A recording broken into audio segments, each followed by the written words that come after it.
Hello friends, আসসালামু আলাইকুম। আসুন আমরা বাংলা ব্যাখ্যা সহ ইংরেজি শিখি। এটি একটি সহজ পদ্ধতি। এভাবে যদি আমরা ইংরেজি শিখি তাহলে অতি সহজেই আমরা ইংরেজি বলতে পারবো এবং শিখতে পারবো। চলুন আমরা শুরু করি। এখানে 5টা বাক্য লেখা আছে যে সে আমাকে ভুল বুঝেছিল। সে আমাকে ভুল বুঝেছিল। এখানে একটা ফ্রেজ আছে, গেট দিয়ে আমরা করতে পারি গেট রং। গেট রং মানে ভুল বুঝা, গেট রং। সে আমাকে ভুল বুঝেছিল।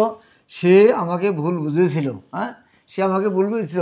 তাহলে যে আমাকে, তাহলে আমাকে হলো অবজেক্ট, সে হলো সাবজেক্ট। তাহলে হি গট, গেট রং মানে ভুল বুঝা। হি গট মি রং, WRONG। সে আমাকে ভুল বুঝেছিল। এখন এই মিট হলো অবজেক্ট, হি হলো subject. He got me wrong, সে আমাকে ভুল বুঝেছিল। তুমি কি আমাকে ভুল বুঝতেছো? এটা প্রেজেন্ট কন্টিনিউয়াস টেন্স, একই জিনিস। এটা প্রেজেন্ট কন্টিনিউয়াস টেন্স। তুমি কি আমাকে ভুল বুঝিতেছ? হ্যাঁ, আমরা যেহেতু প্রেজেন্ট কন্টিনিউয়াস টেন্স, তাহলে আমি এদেরকে সাবজেক্টের আগে দেবো। এখানে ইউ হলো সাবজেক্ট, তাহলে আর ইউ। হ্যাঁ, আমরা দেবো are you. Are you, are you. Get wrong মানে ভুল বোঝা, গেটিং হবে। Are you getting, are you getting wrong, are you getting, are you getting me wrong. তাহলে আমরা দেবো are you getting me wrong, WRONG। হ্যাঁ, are you getting me wrong, are you getting me wrong. তুমি কি আমাকে ভুল বুঝতেছ?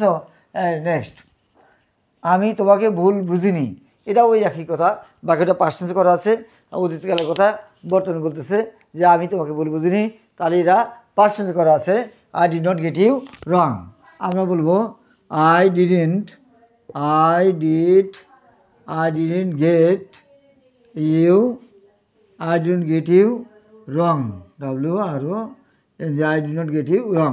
বাকিটা negative আছে। আমি তোমাকে ভুল বুঝিনি, I didn't get you wrong. Get wrong মানে ভুল বোঝা একটা ফ্রেজ। স্কুল জীবনে আমার অনেক বন্ধু ছিল না। তাহলে বলতেছে স্কুল জীবনে আমার অনেক বন্ধু ছিল না। বাকিটা কিন্তু নেগেটিভ, আর যেহেতু পাস্ট টেন্স আছে বাকিটা নেগেটিভ। স্কুল জীবনে আমার অনেক বন্ধু ছিল না। তা আমার ছিল না যদি বলি আমার ছিল I had, I had negative হবে আই ডিডন্ট হ্যাভ। তাহলে আমরা বলবো I didn't have many friends. হ্যাঁ, স্কুল জীবনে আমার অনেক বন্ধু ছিল না। আমি বলবো আই ডিডন্ট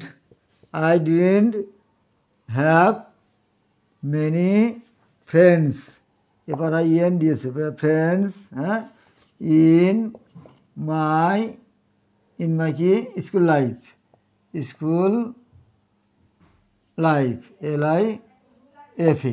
LIFE। মানে স্কুল জীবনে আমার অনেক বন্ধু ছিল না। I didn't have many friends in my school life. Next, তারা বিজয়ী হতে যাচ্ছে। তারা বিজয়ী হতে যাচ্ছে, তার বাক্যটা মানে চলমান আছে। তারা বিজয়ী হতে যাচ্ছে, তারা যাচ্ছে। দে আর গোয়িং, কী হতে? বিজয় হতে। ইনফিনিটিভ করতে হবে টু বি। হ্যাঁ, আমরা বলবো তারা বিজয়ী হতে যাচ্ছে, দে আর গোয়িং, যাচ্ছে। আমরা বলবো দে আর গোয়িং হতে। তাহলে আমরা দেবো infinitive to B the winners, WINNERS। তারা বিজয় হতে যাচ্ছে। আশা করি বুঝতে পেরেছেন। এভাবে যদি আমরা ইংলিশ শিখি তাহলে অতি সহজে আমরা ইংলিশ শিখতে পারবো এবং এই বাক্যগুলোর মাধ্যমে আমরা আরও নতুন নতুন অনেক বাক্য আমরা তৈরি করতে পারবো। আশা করি বুঝতে পেরেছেন। Thank you.